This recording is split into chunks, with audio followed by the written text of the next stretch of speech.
What's up, you guys? Welcome back to the Coachable Podcast. I'm so excited that you're here for another week of the show. And if this is the first time that you're joining us, welcome. This is a show all about building a life that feels as good as it looks. And here I get to interview some of the world's best in the wellness, mental health, entrepreneurship, spirituality game. And today is very unique. I've got Stephen Jaggers here joining me virtually, and it's going to be a unique and important conversation because Stephen's got a really impressive background from kinesiology, anatomy, somatic therapies. He's also a neuromuscular therapist, and he's designed and curated a new breathwork technique called somatic breathwork, which I'm excited to dive in and learn more about. This revolutionary breathwork technique really helps people to get out of their heads and into their bodies. He's also the host of a podcast called Mind Body Mentor, which interviews similar type guests, top experts in health and wellness. And we're just really excited to have Stephen here for this conversation. So Stephen, welcome to the Coachable Podcast. Thanks for being here. Thank you so much, Tori. I've been looking forward to this conversation, and I'm sad I couldn't make it there in person, but I know this will be an incredible conversation. So excited to dive in with you. Yeah, I've been following your work and your online presence for a while and just have a lot of respect for the work that you do, the space that you hold for people, and the way that you just create and curate environments for people to really experience themselves and do the work. And I would love to just jump right in and learn about kind Mm. of how did you, and just give me a little bit of the background for how did you get into this work and why it's so important. Yeah, a little bit of background. I'm an only child. Both my parents were struggling addicts when I was young. They struggled with pretty hard street drugs when they had me, until I was about 6. And I watched them go through rehab and quickly switch to prescription medications. And from a young age, you are just so sensitive. We learn how to co-regulate first before we learn our own self-regulation. And so when we're young, we're picking up on everything that our parents are feeling, and we feel it as if it's ours. And so I always was very sensitive, and I knew something was off.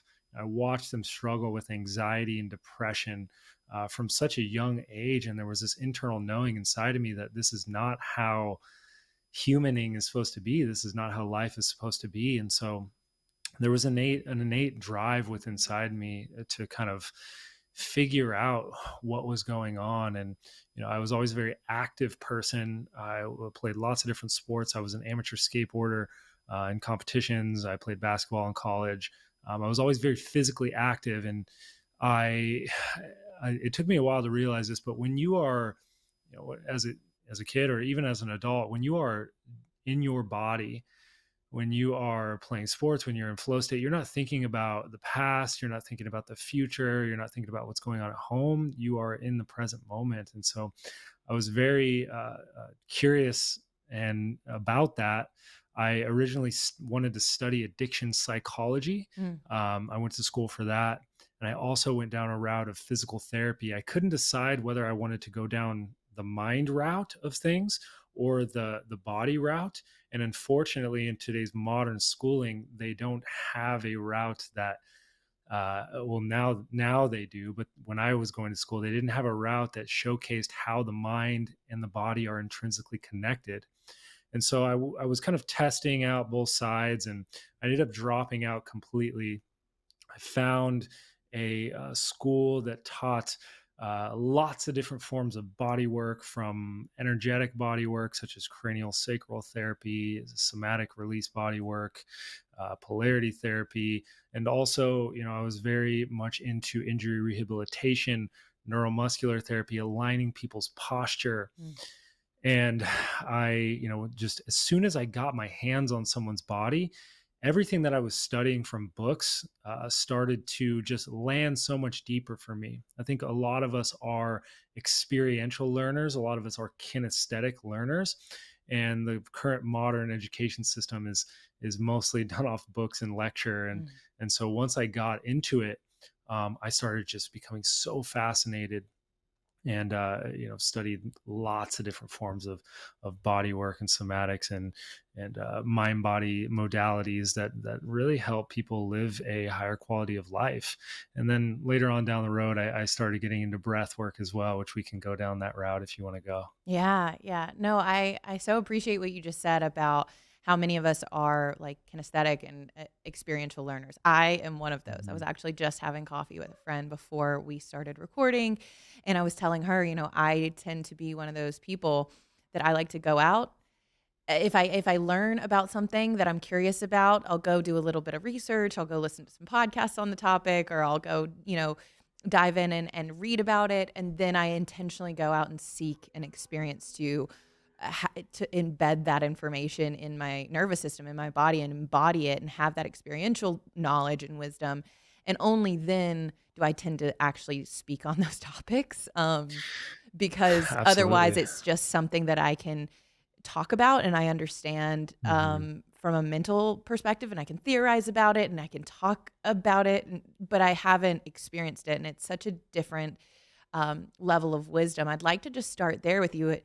We talk a lot about the mind body connection, right? But I don't think necessarily a lot of people understand what that really means.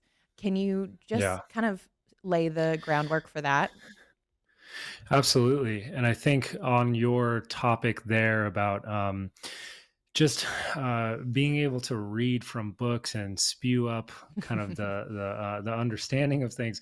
I'm definitely a nerd for etymology. I love to break down words, and we live in such a world that's become so mentally dominant that we've lost the connection to the intelligence of our body. Hmm. We do a lot of cool stuff, like we hop on podcasts and we're talking to each other through technology, but our mind can't even fathom the intelligent processes of, you could just say, repairing your body on a cellular level, or the digestion of your food, or the beating of your heart. Your mind can't even wrap you can't even wrap your head around that. And so we look at a word such as, like, if I were to ask you if what I'm saying makes sense to you, well, most of us are like, okay, can I wrap my head around it? Does it make sense? But if you really look at that word, if something makes sense, it makes sensation. It makes a physical sensation inside of your body. Your body will tell you yes or no. That's where we get this phrase called, it's a full body yes, Mm-hmm. right? If you really understand something, even that word means you can stand underneath it and you can lift it up because you've been there, you've walked it, you've embedded it into your neuromuscular patterns. And so I'm much more interested in the embodiment practices, and why I think, we can dive into somatics a little bit. The definition of somatic, your soma, from a Western standpoint, it is of the body in relation to the mind. So how the body affects the mind. But the root of that word soma, it comes from ancient Greek, and it means a person's living wholeness. They didn't look at your mind as separate from your body, as separate from your spirit. It's a living wholeness. And so every every mental experience that you've ever had, every spiritual experience you've ever had, every experience of love, every experience in general has been through the body. Mm-hmm. And so there is, uh, you could say, I mean, this gets a little controversial, but in our modern world, there has been sort of a war against our body.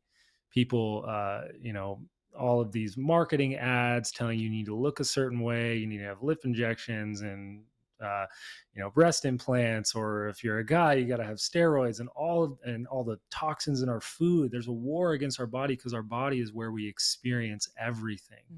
And I think that's why somatics is becoming so much more popular, because we're we can no longer bypass nature. Mm-hmm.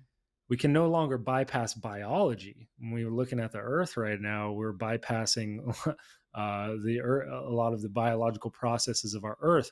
If you look at your nervous system, you are actually not your chronological age. However old you are, you are actually ancient because you came out of your mom and she came out of her mom and she came out of her mom. And it's taken thousands of years for you to cultivate very specific processes that have kept us alive, that have kept us our ability to thrive. And so we've weeded those processes out of our culture Mm, because we've swung the pendulum to such a mentally dominant culture. We look at the body as just something we have to put clothes on it and we have to feed it.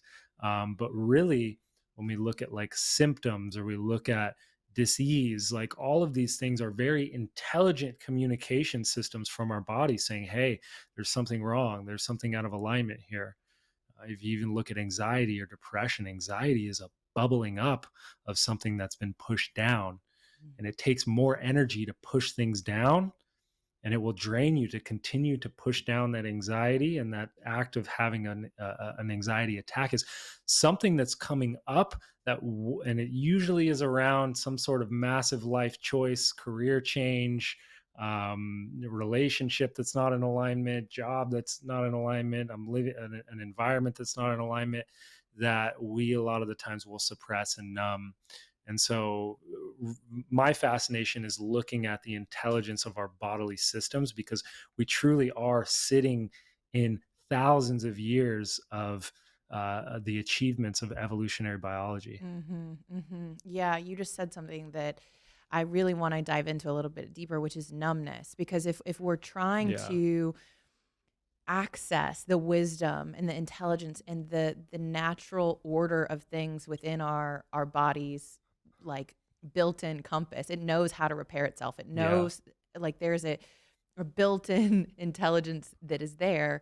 Yet we live in a culture that is very numb and Yeah. not not like disconnected from that wisdom. I've heard you say numbness is an active process. Can you Yeah. speak to that? What does that mean? And for those listening who might have spent years, I know for me, like, I spent years numbing my pain and Yeah. numbing the sensations because I didn't want to feel them, but I'd also never been taught to feel them. Can you go into what numbness means and like how we can start to become more enlivened and awake to what's really happening inside of our bodies? Yeah, absolutely. It's a great question. Um, First off, one of the powerful things that you said, that you were never taught. I Mm, want people to realize that, and it's just like the book from Gabor Mate, the myth of normal, is that most of our adaptive responses, most of our defense responses, most of the ways that we cope, most of the ways that we numb ourselves, are actually a very intelligent response. mm, It's a normal response to an abnormal environment. And so there's a lot of societal impression, parental impression, cultural impression that has really robbed us of our our resource to be able to feel.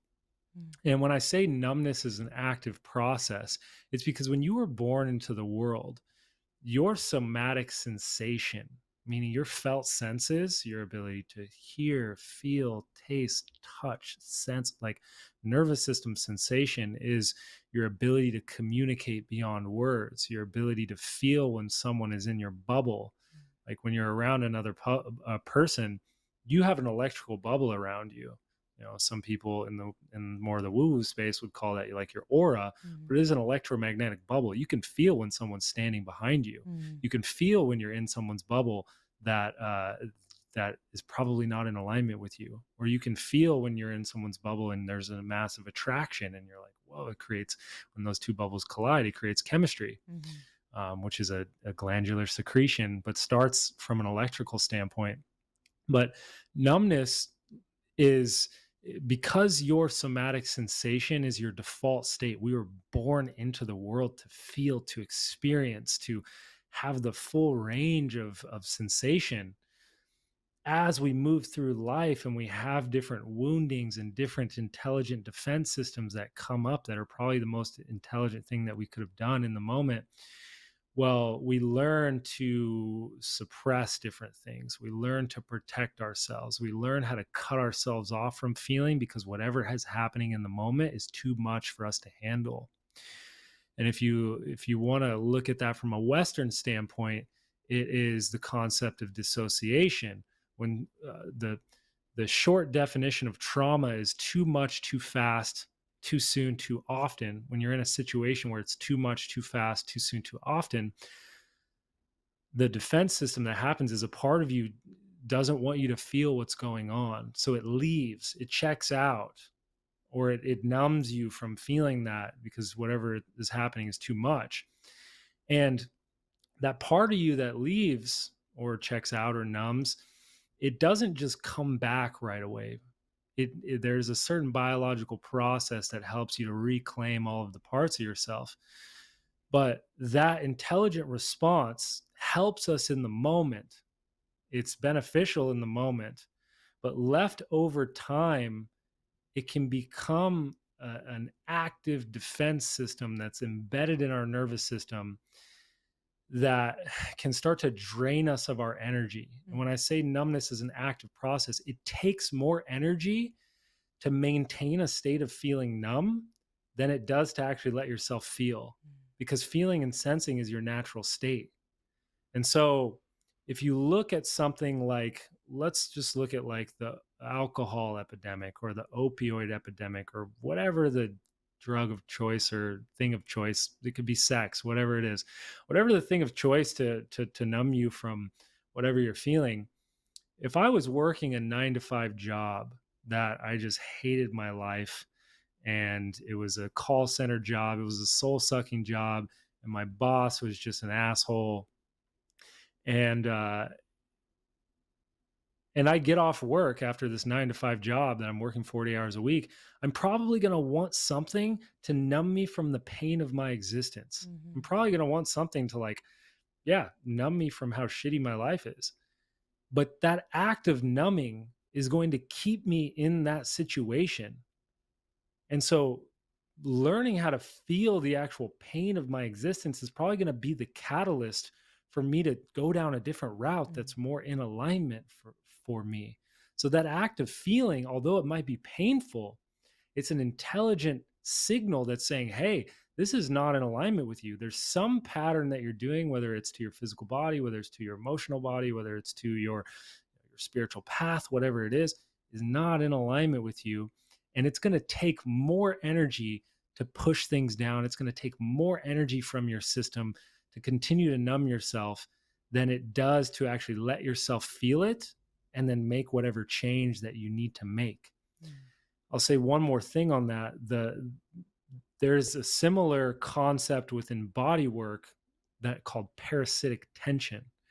Most of us living, because we're on computers and phones and stuff, like, we have tension in our neck and shoulders. Like, I haven't felt a body that doesn't have some, you could call them knots or trigger points in your neck and shoulders. Well, it takes nervous system energy to contract a muscle. It takes electricity from your system to contract a muscle. And so if you have that tension in your body all the time, it is parasitic in its nature because it's taking energy to keep that muscle contracted.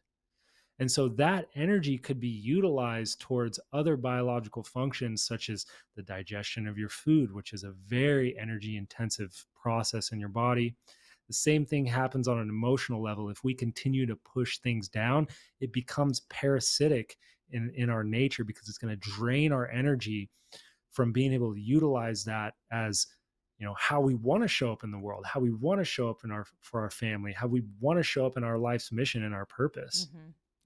I know I went on a rant there, but no, this is so important because I think many people who listen to the show can probably relate to some point in their life where they have felt that level of numbness. And everybody that I interview on this show talks about something similar, which is, I had to feel my pain in order to create the transformation and the change that I wanted to experience in my life.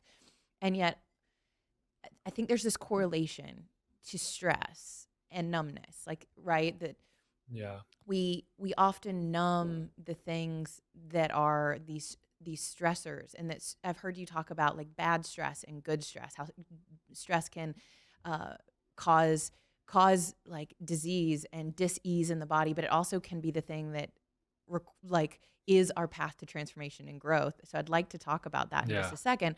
But You even alluded to this when you first started to give a little bit of background on yourself, and you talked about your parents and their addiction. Yeah.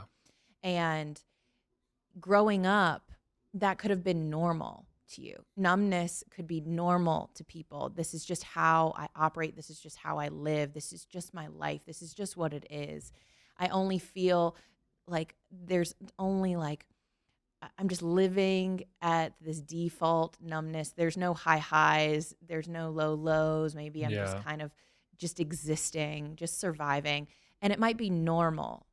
But what I hear you say is it's not natural. It's not. And those are two very different things. I think we think what is normal is natural, but it's not. Right. And if Yeah. we can just become aware of that, that's illuminating. That's an awakening for people. It's like, oh, this isn't natural. This isn't the way my body has, like, that was not Mhm. the intention for how I was like designed. And I've actually been working against my body, and it's causing more stress to live in that Yeah. state. Can you talk about good stress? What is good stress versus bad stress? And how does stress impact our bodies and just our lives? Yeah. Yeah. Thank you for that. It's so interesting because stress is the number one killer. It weakens your body to the point of where you can't fight things off. And then you start to have breakdowns of different systems in the body. But stress is also the number one thing that causes growth. Mm, Most of us think we want a super easy life, but no, we don't want that. We want something stressful to overcome, to bump up against, to grow from. mm, Stress creates growth, and so the first thing we need to understand is that stress, you could replace the word stress with trauma if you want. Like, it is an outside force that is um, really a question to your being. Like, it's an outside stressful pressure, but stress is actually the response.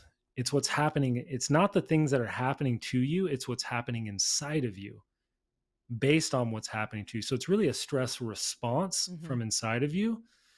And like I was saying, stress, what it's subjective. So what's stressful to you might not be stressful to me based on like my resilience and my nature of how I was born and my default settings and my ancestry, and then also the experiences that have shaped me.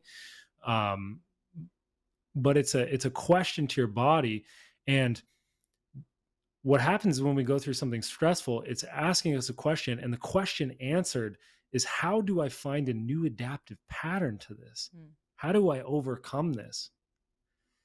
And that's the question answered. But most of us, when we go through something stressful, we just push it down. mhm, We suppress it. And the question unanswered gets pushed down, starts to create suppression, repression, depression until it's pressurized into a dis-ease, a densification, calcification of energy that's moving through our system, because our natural state is expression. We are expression vessels.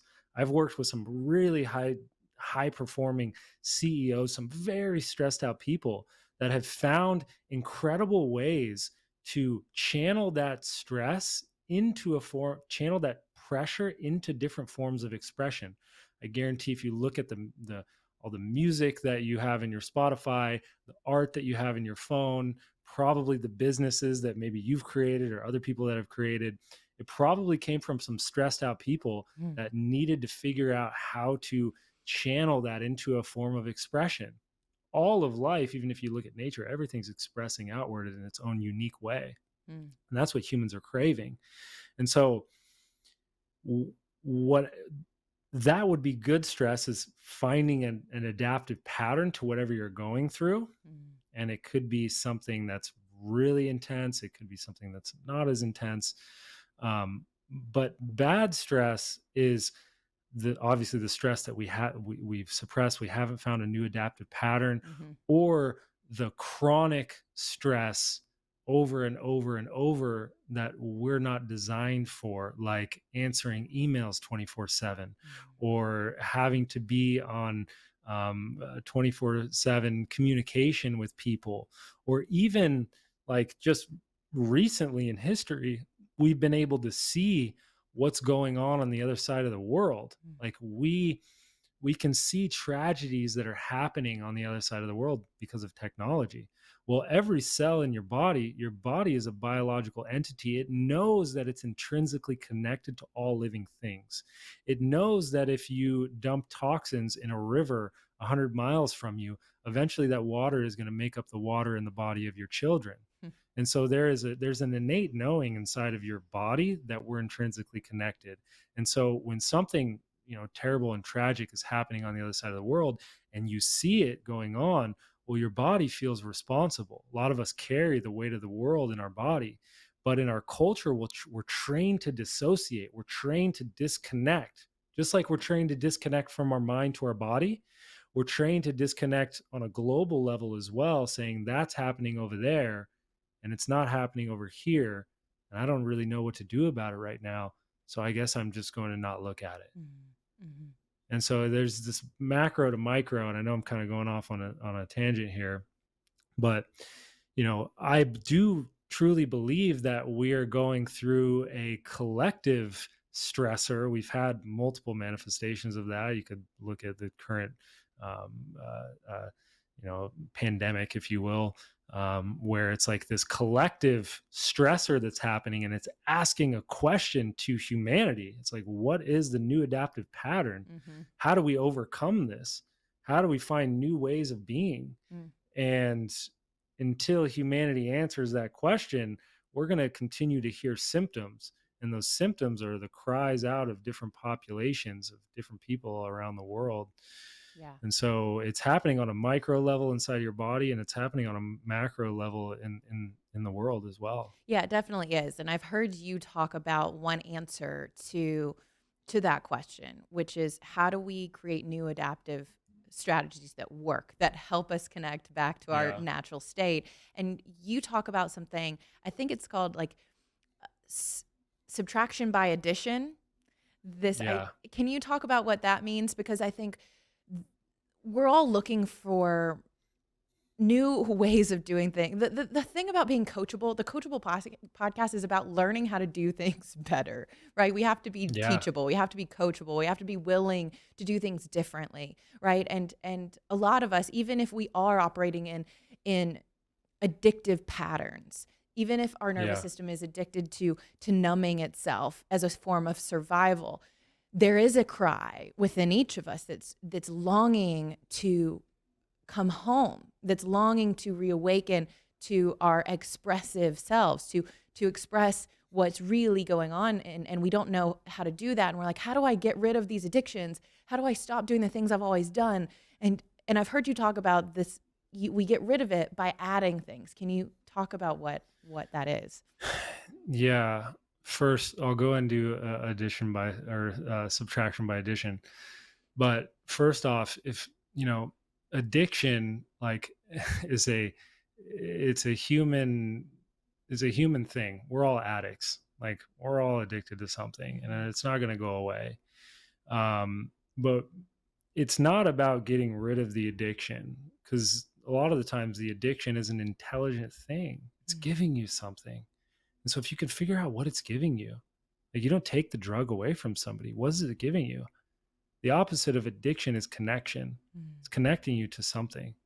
And whether that connection is a connection to something outside of my current world because my current world sucks, but it's giving you something. So instead of like trying to take away and deprive yourself of whatever your addictions are, look at the intelligent response. Like that's how I try to view everything in life, is that if my body is doing something that is like painful or there's symptoms or something's going on, what is the intelligent, because the body does everything from an intelligent place. Hmm. Like it knows what it's doing. It's growing my hair. Hopefully it continues. Like Hmm. it's repairing my cells. Like Hmm. why, like what's the intelligent thing that it's doing? And so if we look at like addiction, like what is it giving you? And if you can figure out what it's giving you and you can take the pressure off yourself, because a lot of the times life is hard enough, and then we get even harder on ourselves and we put more pressure on ourselves. And so if you shift your mindset, if you shift the way that you're relating to it, like, you can just become the observer of your life and just notice the patterns that you have without like labeling bad or good on it. Mm-hmm. Just like, okay, what's the thing that I'm trying to get from this thing? And if I can figure that out and then give myself more of that, if it is like, I'm numbing myself from a current relationship or a job that's not in alignment with me. I mean, those are usually the big ones. Or a past trauma or something that went on. If I can figure out what do I actually need from that, and I can start to add those things in, a lot of the times the negative thing that I want to subtract will just fall away Mm. because I no longer need it. I no longer am searching for that connection to something that's actually not helping me. Right. Addiction, I can't remember who I heard this from, but it's like it's compulsively doing something that almost works. I think Peter Crone Almost says works. something like Peter that. Crone, maybe, Yeah. yeah. He says Someone something someone said it similar to somewhere. that. And it is. Yeah. It's like you can't get enough of something that almost Mhm. works. And I want to even make this a little bit more practical for people that are listening. Like, let's take an example and like distill it down, like what we might, like you were saying, like get underneath that and find the intelligence that because there's a cost and a payoff to everything Yeah. that we do, right? So there's a big payoff for why we're continuing to, if, for example, like we're addicted to food, or we're addicted to porn, or we're addicted to shopping. Like, let's just pick one and distill it down and like into an example of what somebody might be benefiting from doing that. And then what could we add into our lives that would also provide that same benefit in a more healthy way. Yeah. All right, let's dive into it. What right now in your life, what is a pattern that you feel like is blocking you Hmm. or causing you issues? I can definitely tell you in my past, like when I'm stressed, food was always a comfort for me. Mm, That was one of the patterns that I've had to work on, and continue to work on. It's like, oh, this thing, I can immediately feel a little bit better, yeah. and so when I think about why I would do that, I think I was craving comfort in a stressful situation. Yeah.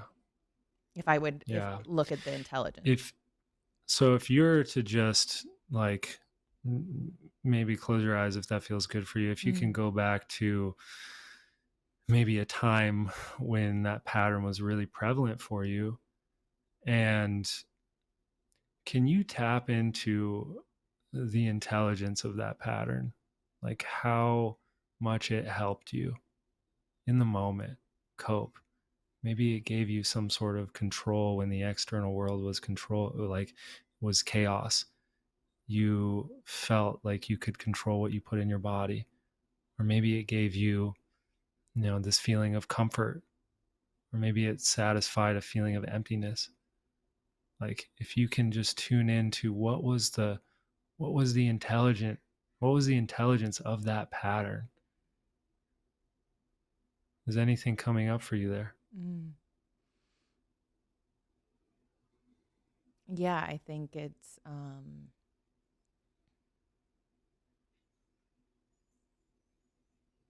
I think the emptiness Hmm. piece really lands for me. Yeah. Yeah.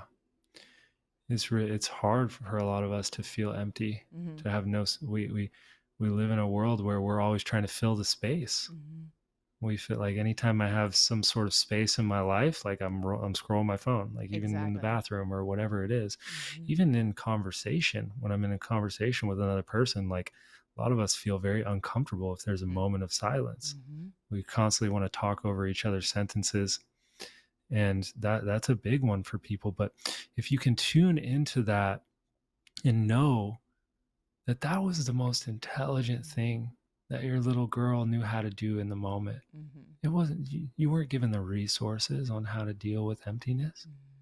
That was the most intelligent thing that your body knew how to do in that moment. And so, although it might be something that's blocking you now, there's nothing that you need to do to fix it right at this moment. There's nothing that you need to do to change that. Like it was serving you in some sort of capacity. And when you tune into that emptiness and find out what it is that you need to give yourself to be able to feel okay with that, that pattern will go away. Mhm. And that's a journey for you, Yeah, I've obviously. been on that journey, and the thing that comes to mind for me uh, definitely had to do with relationships and friendships. And when I was Yeah. only, when I was surrounding myself with just surface level friendships, and I would only go, you know, skim the surface with people, and I didn't feel truly known or seen or understood, it felt empty. And so there was this always a longing for deeper connection with other people, and to really like connect on things that were really meaningful to me. And I struggled for a lot of Mm, years to find people that I felt cared about the same things I did. But it was only when I allowed myself to release and let go of some of those friendships that didn't fill me up, right? That left yeah. me feeling empty. And to sometimes I had to walk alone for a little while until I found people Yeah. that were more aligned for me. That it filled that part of me that felt empty. And I started to, that's when, it became an addition. These new people, these new friendships, these new connections and relationships felt so much more like felt so much more full. Um, that addition kind of fixed solved the problem of trying to outsource that fullness to food. Yeah. All of these healing modalities, most of them, even you could say coaching, if you will, they are internal integration modalities. I think the term integration is kind of misunderstood. It can be used in so many different ways. But when we could take breath work, for example, or even meditation or even coaching, like I am trying to connect to all of the parts of myself internally, like all of the parts that I've cut myself off, all of the parts of my shadow aspects of myself, or maybe it's even like my power and like how powerful I actually am, and like how much of an incredible human, or my gifts or whatever it Mm-hmm. is. Like I've cut myself off from those highs and lows of myself. The integration is, can I connect to all of those parts? And when I have this internal integration, then it becomes, how do I integrate that into the external world? Mm-hmm. How do I walk that? And that like being able to live that out in the world, the number one thing that happens with people when they have a powerful experience such as breath work, plant medicine, or Mm-hmm. therapy or coaching, the number one indicator if someone's able to integrate that back out into the world depends on their environment and the people that they're surrounded with. Because most people, when their nervous system's in a contracted state, they crave stasis. Like when you're in a contracted state, when you're in a state of fear, you crave stasis. You want things to be the same because there's too many variables going on. There's chaos, right? And so a lot of the times the people that you're surrounding yourself with, they want you to be the same person yesterday as you were 2 years ago, as you're going to be tomorrow. They actually don't allow you to become a verb, to become that new version of yourself, to become, Mm-hmm. actually, to be that new integrated part of yourself. And when you have this experience of internal integration, um, it can be a lonely road for a little bit, because a lot of the times you're around people and you can feel their pressures for you to be the same person. And what happens is when you connect yourself deeply on that level and you start expressing outward over and over and over again, you continue to show up from that place. Well, you might start to alienate yourself, but if you do that for long enough, your people will find you. Mm-hmm. And those are the people that you want to connect with, because they're much more in alignment with you. I know for myself, there was a period where I was talking about a lot of these things, and people thought I was like, my current friend group thought I was crazy, and I was felt so alienated. But I just continued to show up every single day from that place that felt like so in alignment with me and Mm, my heart. I showed up for like 3 years. And then finally, I'm like, wow, okay, now I'm surrounded by people that are in alignment with me. mm-hmm, And if you look at all the relationships that you have, if you aren't connected to yourself, if you aren't internally integrated yourself, connected to all the parts of yourself, well, then all of the relationships that you have, whether they're romantic or friendships, well, it's actually not you in the relationship. It's a representative of you. It's mm, a disconnected version of yourself. And what happens is when I have to maintain all of these relationships from a disconnected place, well, that becomes incredibly energetically intensive to our system, mm-hmm, and it will drain the shit out of us. mm-hmm. And so a lot of the times, if an inventory of your relationships will tell you, oh shit, I actually like the people that I'm surrounded, the external world is not reflecting back what like I want life to be. Well, then it's time to go back inward and see what parts of myself I can integrate and express from that place, and do that for, because the physical world changes slowly. You could Yeah. change your mind quickly.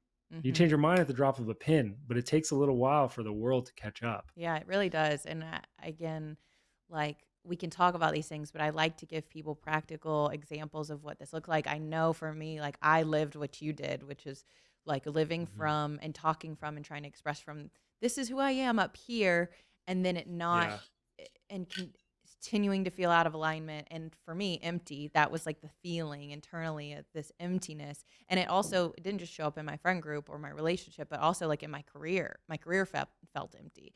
And so the integration for me meant a leaving, a letting go of and of who I'd been, n- and the actual embodiment of it, so that I could create something new. And then as a byproduct of leaving those environments, starting my own business, actually leaving a city, Mhm. starting over, moving, Yeah. like traveling alone, solo, and then finding uh, what and creating what felt much more true for me, like a true external expression of what was happening internally. Then my cup and internal reservoir was filled. And then I was creating and living from a filled up place instead of this emptiness inside of me that was searching outside of me to fill it up. It was an expression of the internal then that had created this external. But it does take a lot of Takes a lot of courage courage. to do that. And I don't think we talk about how that can also have an impact on your nervous system, because your nervous system has been programmed to look for homeostasis in the normal, in the Yeah. familiar. And so Yeah. you're like, these people, these places, this environment feels normal and safe, but it's also keeping me limited. So how do Yeah. you support people, or what can people do to support themselves as they're trying to find greater alignment, and as that's also having an impact on their system, their nervous system, that's like, oh, this is scary and this is new and this is unfamiliar, right? Yeah.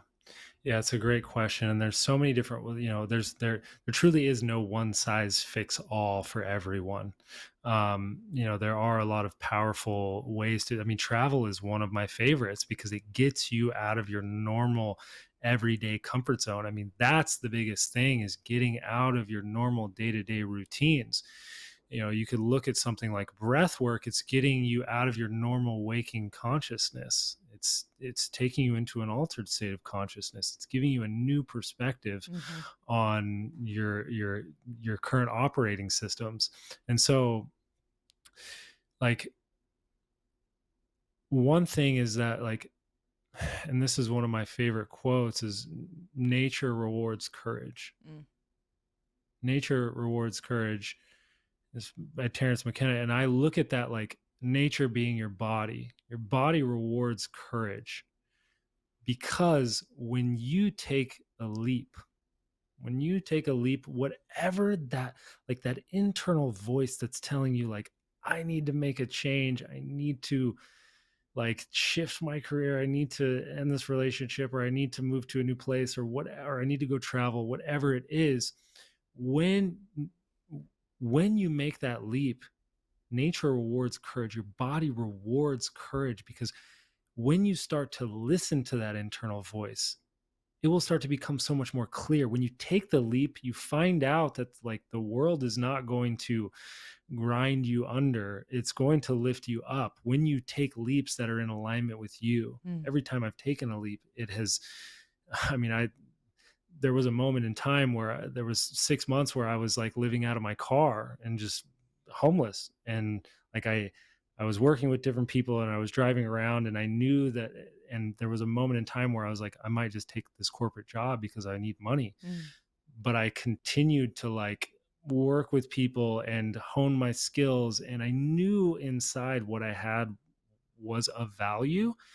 And it was so close to taking a corporate job that would have just altered my Mm. altered my direction in a completely different way. But as far as practical advice, I'll give this practice to you guys. This is a practice that will help you reconnect your mind to your body. And it's a practice for a reason, because it's over and over and over again. You need to do it. You could set an alarm on your phone. You could do this in your relationships. It's a really powerful tool to do with your partner, or the people that you love. But it's a somatic awareness practice. And so it's the biggest part of this is learning to how to be objective with yourself, meaning learning how to just, where am I at, and allowing myself to be where I'm at without changing it. Because most of the time, if I'm feeling sadness, well, it's like, okay, well, I actually want to be happy. It's like, just try to become as objective as possible. Mm. And so this is a bottom up practice, meaning we're going to connect to our physical body first, our emotions second, our mind third, Mhm. and we'll probably be able to see how they are connected. Mm. Because most of us, if I were to ask you how you're feeling, you're probably going to think about how you're feeling. It's Mhm. probably going to come from your mind. Most of us are actually not even occupying our body. Mhm. And so the first process is, and I'll lead you through this, is just tune into your physical body. What are you noticing in your physical body? Like right now, and you can set a timer, and you can just say out loud, I'm noticing this. I'm noticing this. So for me, I'm noticing like tension in my mid back. I'm noticing like I'm a little sweaty because it's hot in here and I'm on an interview. Mhm. I'm noticing like a level of like excitement within my body. Like, if you're just tuning into your physical body right now, is there anything that you're noticing? Just physical sensation.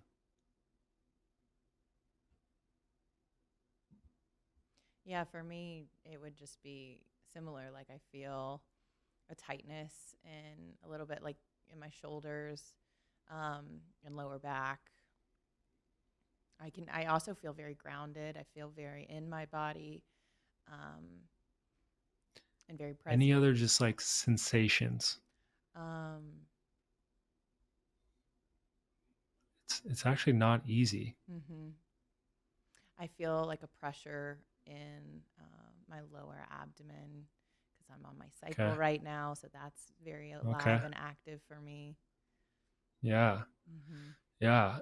And so from that place, let's move up into, is there anything that you're feeling on an emotional level? Is there any current emotions, any energy and motion that's moving through you?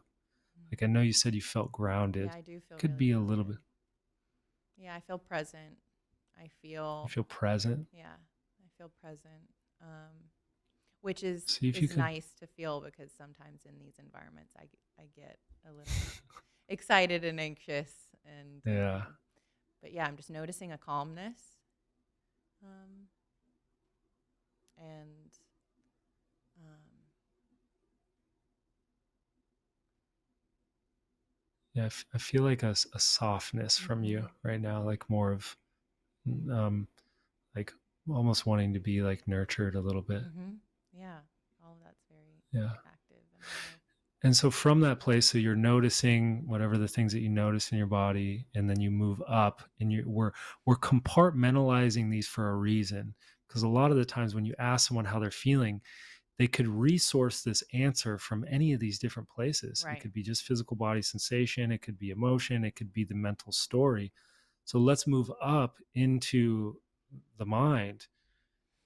Are there any stories that are playing in your head right now? Like, is there any, like if you were to just say, I'm imagining blank, or the Mm-hmm. story in my head that's playing right now is blank. Mm-hmm. It's funny, the story that's connected to the feeling of being grounded and present is you're doing good. Yeah. Which is funny. Like I'm also mentally judging myself for am I doing a Mm, good job or a poor job of being, you know, yeah. a leader and being a host and all of those things. So there's still part of me mentally that's critiquing myself.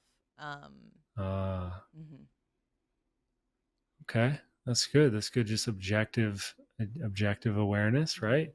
And so from that place, now that you've kind of connected, and maybe you can kind of see how those are a little bit connected in a mhm, way, like the physical sensations in your body, the emotions maybe that's running through you, and then the story that's playing in your head. mhm, Like, I'll give you an example. A couple weeks ago, I was just being an absolute dick to my whole team. Like, mhm, I don't know what was going on. I was just being an asshole, and I was being an asshole to my partner, and I was very short and irritable. And I was like, the story that was going on in my head was like, oh, everyone needs my time and everyone wants my energy. And like, people should just learn how to do things for themselves and not have to ask me everything.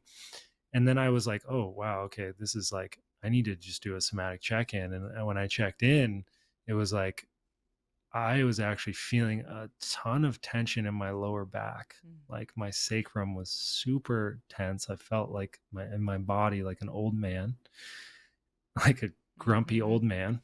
And then I moved up a little bit, and I was like, well, are there any emotions present for me right now? And I was like, what?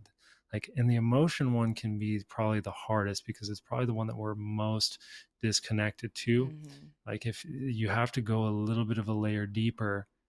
And I was like, well, there's actually a lot of anger inside of me right now.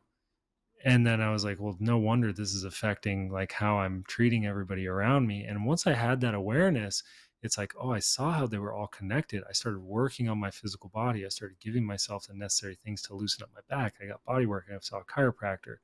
I started feeling a little bit softer in my body. I started doing my movement practices again. I actually had like a breath work session where I was letting out a lot of anger. Mhm. And then from that place, I was like, oh shit, the story in my head's actually changing Mm. because your mind is not actually just happening. We haven't figured out where the mind's happening in your body. Like, Mhm. science hasn't Mhm. hasn't measured like, oh, is it happening in the space in between your ears or your Right. prefrontal cortex or like in between your eyes? Like, where is mind actually happening? Well, your body, the state of your nervous system is an antenna. And the state, if you are in a contracted state, like in all of the all of the the institutions in power have understood this, religions, governments. If I can keep you in a contracted state, if I can keep you in a state of fear, guilt, and shame, well, you're going to be picking up on contracted ideas. Mhm. Like, you're going to make very predictable moves. You're not going to be able to think expansively. And this is this mind body connection that I'm talking about. If you want to expand your thinking, you can't do that from a state of being a wounded animal, Right. of being contracted in a fear state in your body.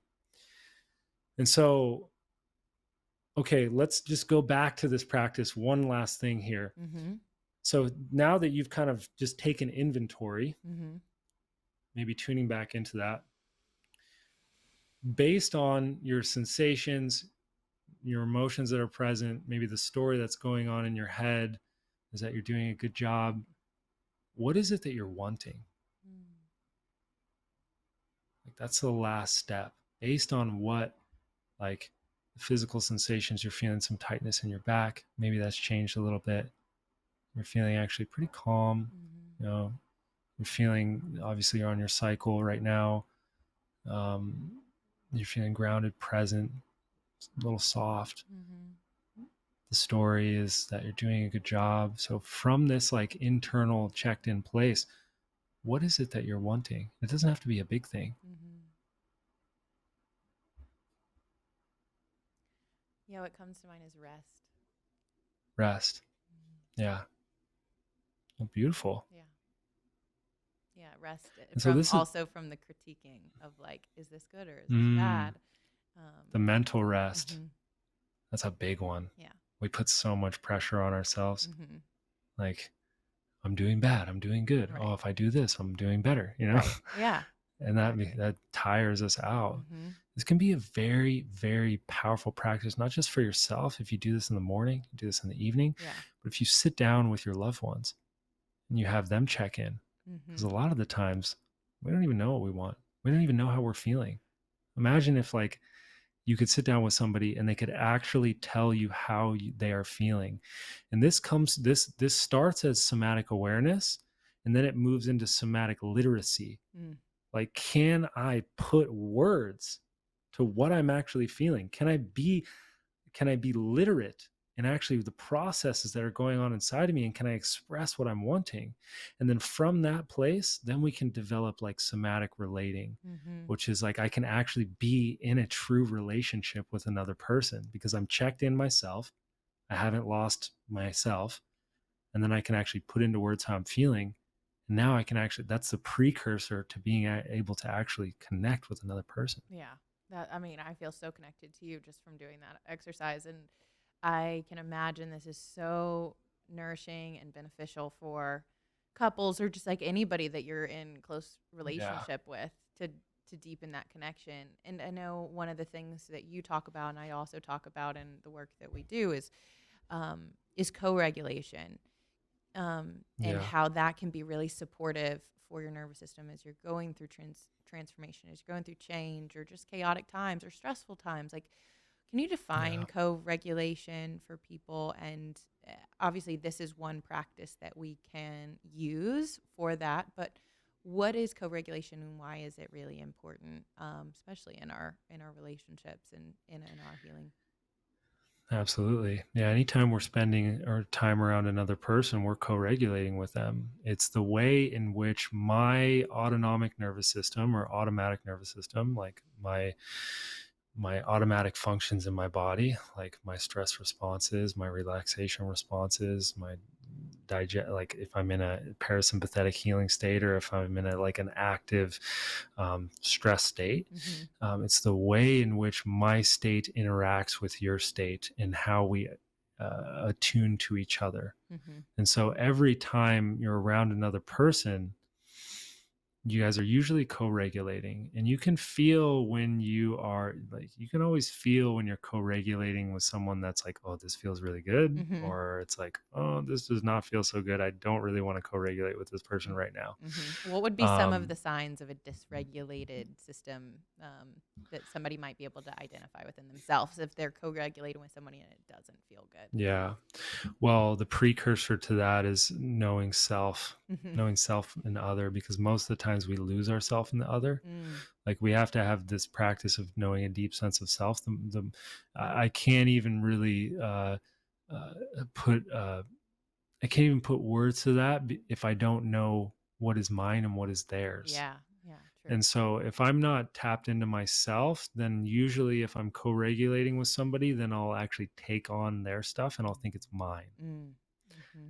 And so a lot of the times we don't even realize it, but like and especially people that are sensitive, like if you know, label yourself or feel that you're kind of empathic, or Mm-hmm. you're very sensitive and you can pick up on other people's stuff, like the more empathic you are, the more boundary that you need. And the boundary is not that I need to set all these boundaries in my life. The more boundary that I need is, do I have practices that bring me back to myself and check me in where I'm at? Right. And then when I'm co-regulating with another person, then I can feel if it's like, oh, this is actually their stuff. Mm.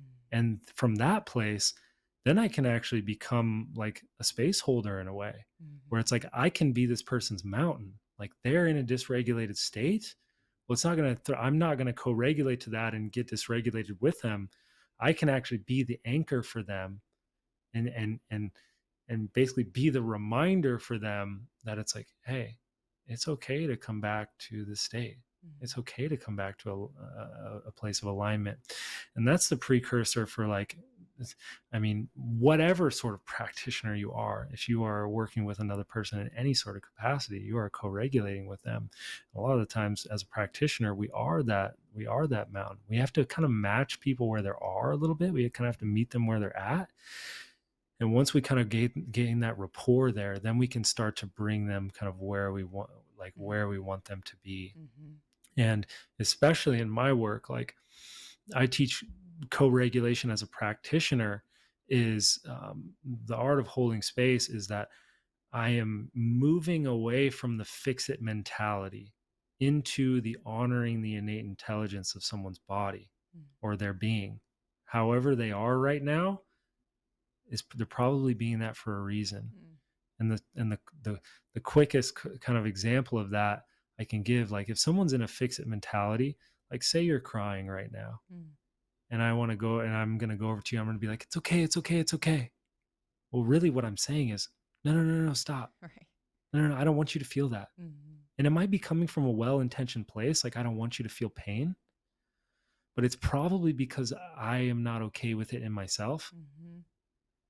And the shift in that is that it's okay to let yourself feel it. Yeah, you don't need to change it. Like you're a human, and it's okay for to let yourself feel it. It'll move through you. This too shall pass, and I'll be here with you fully while you're in that. And most of us, like most of our healthcare systems, are based off the fix it mentality. Like I am here to fix. Like if I'm doctor, Yeah. you're coming to me, and if I'm in the fix it mentality, well, I'm creating the opposing force that you're broken. Right. Like if, and this is the hardest with our family members, because we want to fix the people that we're closest to. Mhm. We want to fix our family, our friends. Like we don't want to see them struggling. Mhm. But instead of, when you actually are in that fix it mentality, you're putting more pressure on them, you're Mhm. putting more stress on them, and that negates their own expression. That negates whatever needs to come from them outwards, because sustainable change has to happen from the inside out. And so we can hold this space for someone to express whatever needs to move through them. And the first steps are usually, on an emotional and a physical level. Like there's probably some emotions that have been suppressed. There's probably a lot of parasitic tension Mhm. on an emotional level, maybe on a physical level. And once that's out, then it becomes like level two is like, how can I channel this stress into an art form? Mhm. How can I find the new adaptive pattern? How can I take this stressful situation and put it into my own unique expression, whether it's art, music, dance, business, relationships, whatever it is. We all are craving our own unique expression in the world. Mhm. And we want to, like, we are communal beings, so we want it to be usually supportive of our community. We want to feel like we're bringing something to the table for our tribe. Yeah, it wants to be shared. Like yeah, exactly. It wants to be shared. So powerful. So powerful. And I think that's one place I know that a lot of people get tripped up is in the sharing of their expression because it Yeah, hasn't been received for so long. But that is yeah. also where the healing is. It's like That's where the healing's at.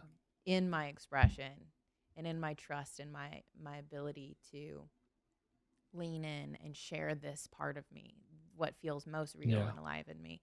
It's when we do that environments where we are safe and where we all yeah, are celebrated that the healing can occur because we stop sharing and we repress and we shut those parts of ourselves down often because we've been told to, be still or be silent or shut yeah, up or act our age or whatever yeah, it is, but it's yeah. also in the expression and in the sharing with others that the healing gets to occur.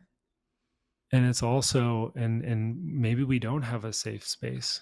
Maybe we need to do it anyways. Mm, Like there's an aspect of there's a lot of healing in doing it anyways. mm-hmm, Because a lot of the times, like, I know there's a quote that like so many of us are seeking validation before we even fully express ourselves. Like we'll express a little bit and we'll be like, oh, is the world like, how's the world responding? Do they like it? Do they not like it? right. Well, a lot of the time something just needs to come out, because if you never let the first thing come out, well, maybe the 10th thing is actually going to be like the thing that the Mm-hmm, world loves. mm-hmm, But if you never did the first thing, then you're never going to make it to the next thing. And this is a lot of Rick Rubin's work. The act of creation is like, sometimes I just need to express, just to get it out so I can move to the next thing. right. Because if I don't allow myself to express the first thing, if I don't have the first iteration of whatever business that wants to come out, then I'll never make it to step 10, where that's the actual thing that the world is responding to. Mm-hmm, And so it's like, just create art or whatever it is, just to create it. mm-hmm. And while the world is judging it, continue to create more art. Yeah. Like let the world decide. Just continue to express, just because it's what your body, it's what your soul, it's what your heart, your mind crave to do. Mm-hmm. Yes. I feel like you just gave so many people a permission slip to go do the thing, say the thing, Yeah. sing the thing, Sing it, dance it create out, it. Yeah, just create the like thing. let it come out. Because it wants to. It's like it wants to bubble out, and we participate in our own suffering when we push it down, I think. Absolutely. Yeah. This is so powerful. Thank you. Thank you for your work. Thank you for your medicine. Can you tell people a little bit more about where you hang out online, what you're up to, what you're Yeah. working on, and how they can know more about your work or coaching if they want to get involved? Yeah, thank you, Tori. This was an absolutely beautiful conversation. You could check us out at Somatic Breathwork. We're almost every platform. YouTube is really popping for us right now. Mm. Also, my personal YouTube, Stephen Jaggers, Instagram, TikTok, all the different things. If you want to look more into our work, our practitioner trainings, or receiving sessions, you can check us out at somaticbreathwork.com. We, at this point, have just about over 1,000 practitioners worldwide, doing sessions in a multitude of different languages on almost every continent. We have online trainings, in-person trainings. If you are a practitioner of any type, whether you're coming from the mind world or you're coming from the body world, this is a powerful tool that you can really use with your clients, because it really truly works with the nervous system. And the nervous system is the bridge between your mind and your body. Mm. And so, yeah, you can reach out to me. My personal Instagram, as you can tell, I love to just nerd out on this stuff. It's at Jaggers JR. And yeah, looking forward to connecting with you all. Yes, thank you. We will make sure to put all of that information in the show notes for you to make it super easy and accessible for you to get to connect with Stephen. This was another episode of the Coachable Podcast, you guys. I hope you enjoyed it. I hope you go apply what you learn here, because knowledge is not power. It only becomes power when you use it. So please go apply it this week. And if you loved this show, share it with a friend. You can really be a hero and impact someone's life just by clicking the share button on any social platform, or send a text to a family friend or loved one. You can make a huge difference. And if you want to say thank you for the work that we do here, you can always leave us a rating and review on Apple or Spotify. That's the best way to say thank you, and we appreciate it in advance. I love you. Thanks for being here. We'll see you next week on the Coachable Podcast.